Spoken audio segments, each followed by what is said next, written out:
uyo bi a wanya any viral infection ana say wo hepatitis B wako hospital ama doctor kire wo say wo hepatitis B ana ene dina ha na me kire wo aduru kese won sa ehama ekura mi ye fe no wabɔ wo magu achi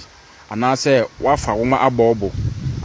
sa ehama ekura mi say uyo bi a wanya viral infection hepatitis B ana any form of viral infection impo say wo HIV a ene me kire wo aduru kese sa ehama ekura mi eye aduro kese pa na se ukosoa ennom bes na wotwe enan achi ana se bosumi achi ekona ubenhu se impuntu ana se improvement aba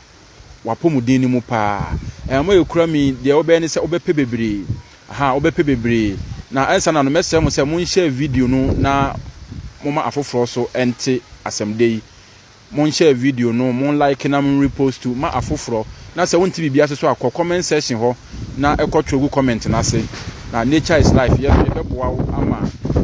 wanya wati ho ase na wanya nchechemu biara ehia wo tide obe ni se obepe ama we na watete bebre in fact obetu enne ne hwi na se na matumi die ya obetu na wo de enchini so aho kama na odi agu silver mu anase dade same na odi ensu agu ho na wanoa na onwa na edi meat edunumu a meat edunumu achi no obehwie kaupo efa na wanom na nopa na efa na wanom na nwumre koso na nom no efri na bosome ekọ na obehu se empuntuo na ukoso a etoa so enom no be se bosome mienu kọ bosome miensa na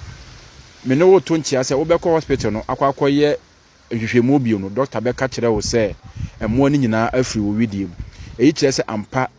abodie tumi wo abodie mti nature self se ne da ye kan ye sunsumu yare no honam yare no ye de ama ene adom oba de da dom ye ne ye enti se wonti bibia sa comment section ho na ebusan na ebe reply ana se fire number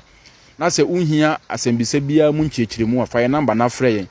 na nature is life munti ene wa yakra mu nyina bye bye.